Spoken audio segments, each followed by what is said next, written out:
Hello, welcome to the Garden Gurus. I'm Trevor Cochran. We've got another fantastic program for you today. I'm bringing you this section from Mirima National Park. Now, it's about a 4-minute drive out of Kununurra. We're in the Kimberley in Western Australia, not far off the Northern Territory border. This is known as the Mini Bungles. It's absolutely spectacular. But one of the things I love about it is as you work your way through the canyons, you'll see this interpretive signage, and it tells you about the native plants, many of them food-producing plants like the native mango, which has got a taste between cinnamon and plum. It sounds quite addictive. Now, it's all about inspiration here on the Garden Gurus, and here's what the team's got for you on today's show. This week on the Garden Gurus, Sue checks out the Trillion Trees School program. Nige finds the right axe to help with preparations for the oncoming winter. And I share my autumn planting tips with incredible results. Dig, dig, dig, dig, digging around. Dig, dig, dig, dig, digging the ground. I got my spade, I got my hoe, I got my rake, and I'm ready to go.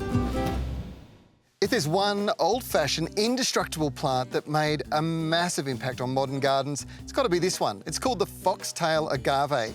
Agave attenuata, and the easiest way to grow it is from a plantlet. It's a plant that emerges after either germinating on the actual flower stalk or as a pup from the main growing stem. They transplant easily. The easy way to grow them is to pop each pup into a small pot. They love being slightly root bound, and the best soil, well, it's a quality potting mix, and that's the key. The plant, it'll do the rest. They're pretty much indestructible, but to get a large plant going, it's going to take between 5 and 10 years, unless you're cheap, that is. So here's a little tip for you if you are doing this. You need a really good saw. This is heavy duty, but it's going to do the job really well. And a trick, when you cut, do a slight cut, just a small cut underneath, and then do the cut over the top. Now, the idea of this is you won't get any tear on the bark as it drops away. It'll cut through nice and clean. And last but not least, make sure that you've got the wheelbarrow there to catch the head. There's a lot of weight in this, you don't want to be carrying it around.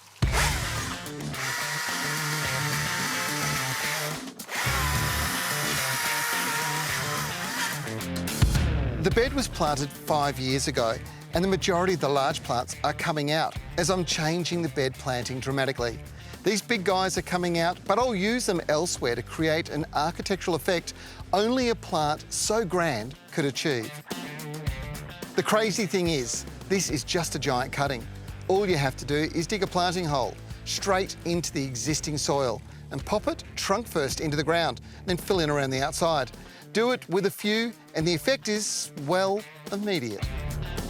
Best of all, these plants are almost indestructible. Once you've put them into the ground, they don't really need anything else. And you don't have to put special soil in to get them going. The only thing you do need to do is make sure you give them a lot of sun and water. If you do that, the new shoots will come out, the roots will spread, and this will just fill out and look even better. Best of all, we've now extended its architectural beauty, its life, for at least another 2 years.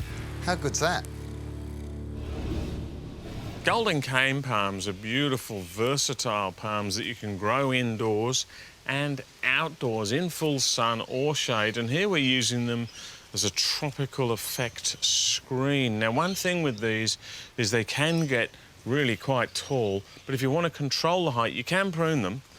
All you do is take out the main leader, which will be the tallest, cut that down low and let the other trunks just continually grow, and repeat that process and you'll control the height and width for years to come. After the break, more tips here on the Garden Gurus. Now here's a great weekend project for you. Setting up a hydroponic food growing system for your family.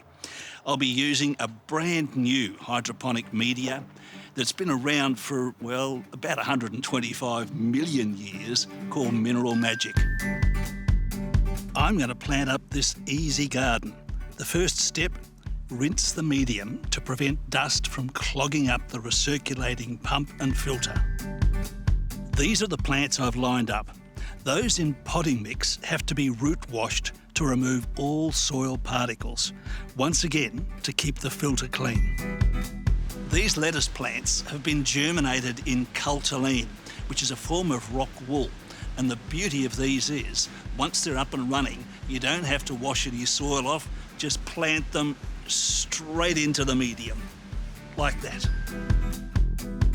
When planting tomatoes, you can lay the stem down and cover with the minerals, and the roots will form all along the stem. In goes the coriander and capsicum, and now we have a vegetable and herb bed suitable to grow on a patio. Nutrients are applied into the system in solution, and this flows through the mineral bed where the plants can take up the food as they need it. Now, there's a bit of a bonus involved here. The silica is taken up by the plants, and this helps to thicken cell walls. And the benefit of that is that diseases and insects find it very difficult to penetrate those heavy, thick cell walls. While it's obvious that plants' roots need water, they also need air. The sponge-like internal structure of the silica provides both, and that's why it's such an excellent medium for root growth. Is it only herbs and vegetables you can grow in this medium? Well, you can actually grow just about anything. Here's a great example. This pineapple plant's been here for about 18 months. It's in flower now, and in a few weeks' time, it'll be a fully grown fruit. Wow. Check the website for stockists, or you can drop into Aquaponics WA to see the progress of today's project and the pineapple. Research conducted by the Royal Perth Hospital Research Unit on leafy green vegetables has confirmed what many of us suspected. More greens in our diet equals healthier bodies, happier lifestyles, and if you haven't got the planting bug yet, it's time to get into it. My potting project for you this week is an absolute ripper. I've been down to my local garden centre and I've picked up some fantastic pots from Waldex. I've got some brilliant potting mix, and now I'm at Swan Valley Nursery. Now, these guys grow the most delicious range of edible plants, and I'm about to put them into a planter that you just won't be able to resist. This week is all about kitchen essentials, and they made it easier identifying them by creating a collection. I've selected these because they grow well together. Flavour and foliage, a combination you can't resist. Rocket is the starting point. Peppery flavour, easy to grow, harvest regularly and grow it in full sun. Thyme is good for something. Oh, that's right, memory. Add thyme to your roasts and grill to get the rich flavours of the Mediterranean permeating through your food. Thyme, again, loves full sun, rich soil and requires little water to get by. And the last one into the pot is this. This is oregano, or oregano as they love to call it in the US and in Europe. Now, these are fabulous. If you have a look at this, the thyme and the oregano are going to cascade over the side. The rocket will fill out through the top, and it will be one of the most productive planters that you'll ever get. Now, as my mate Nige Ruck would say, there you go. Essential Herbs 101 with Cochran.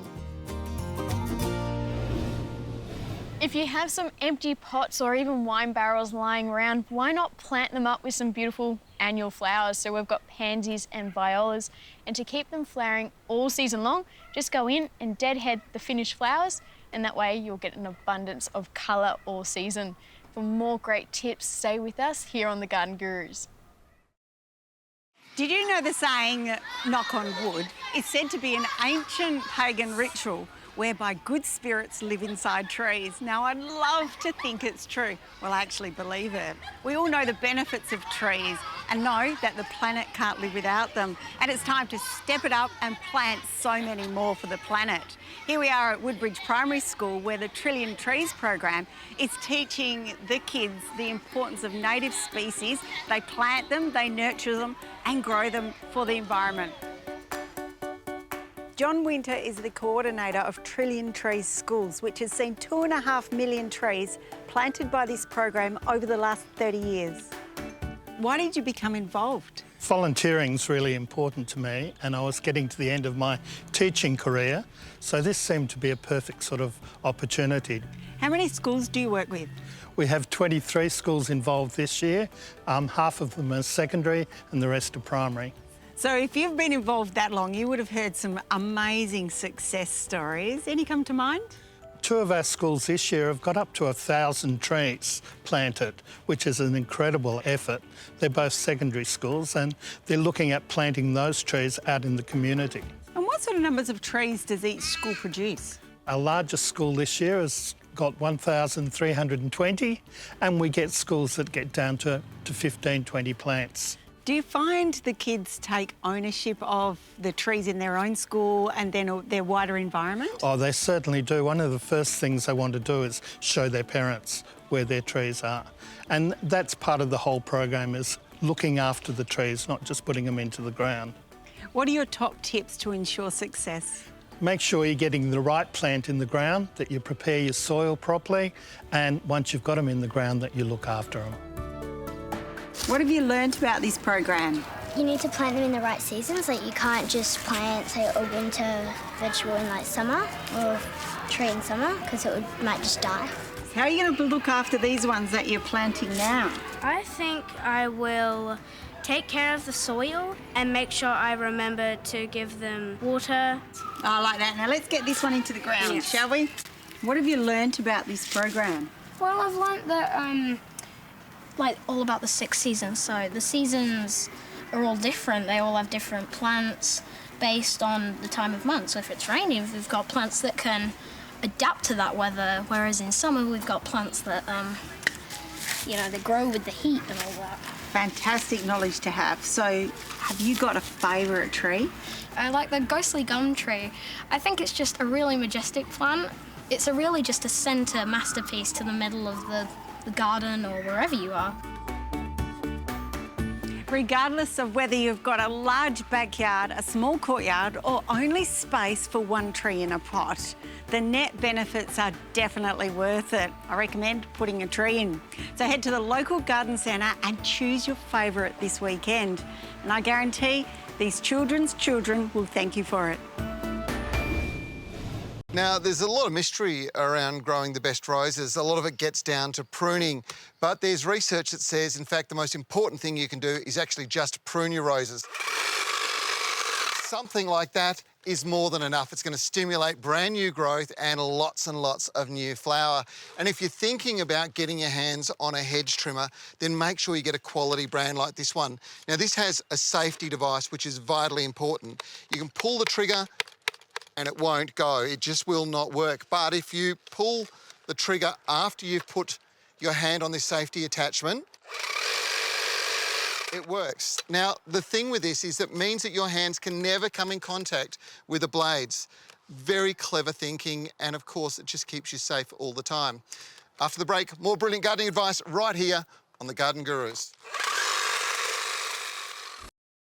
This is the best time of the year to plant in my garden. Whilst winter is coming and many plants go dormant or slow down, it's still warm enough in my garden to get good growth from colour plants, like these cottage perennials.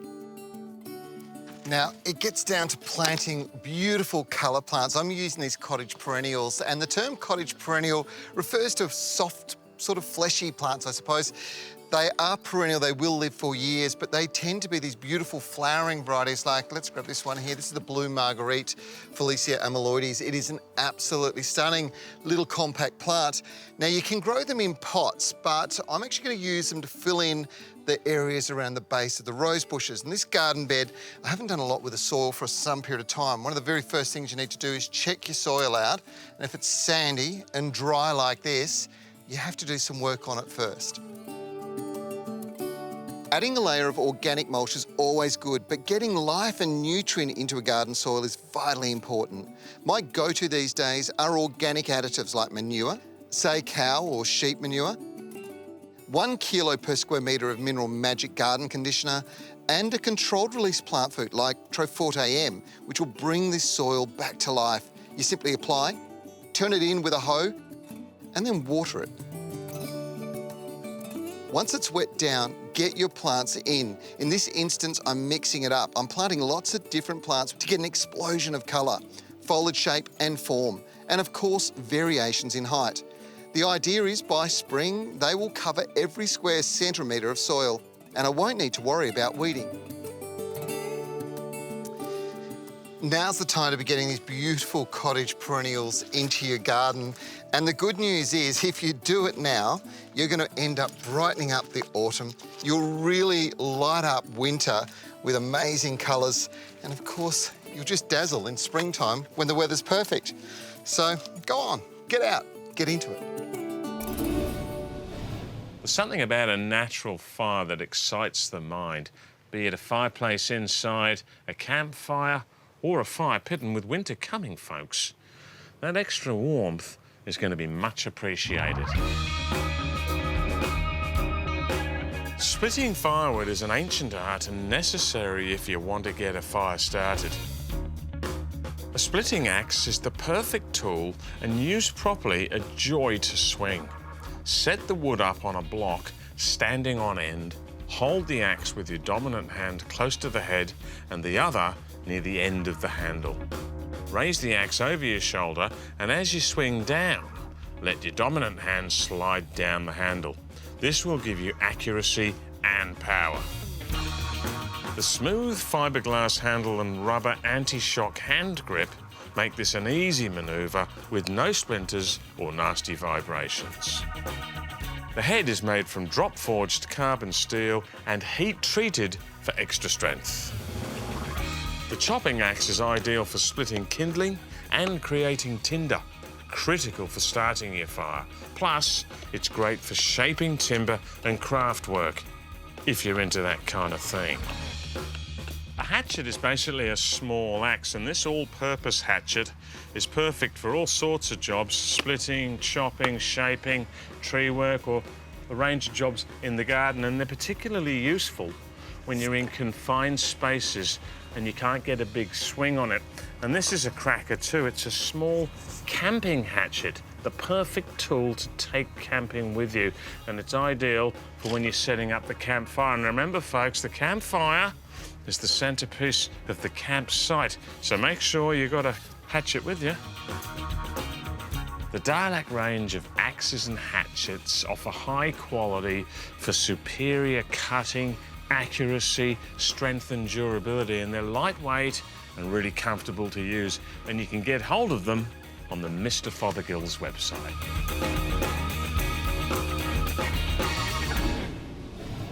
Well, that's it for this week's episode of The Garden Gurus. In fact, it's it for the autumn season. I hope you enjoyed it. We love bringing this show to you, and the good news is we'll be doing it again in springtime. Now, if you're wondering where I'm saying goodbye from, this is Kununurra. It is in the Kimberley, right on the Eastern Gateway, just on the border of the Northern Territory.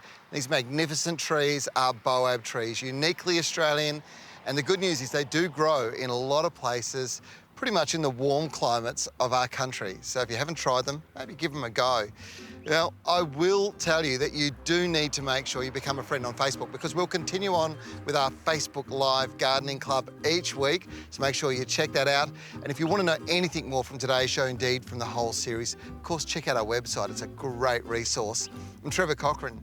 I'll be back with all the gang in springtime. We'll see you then.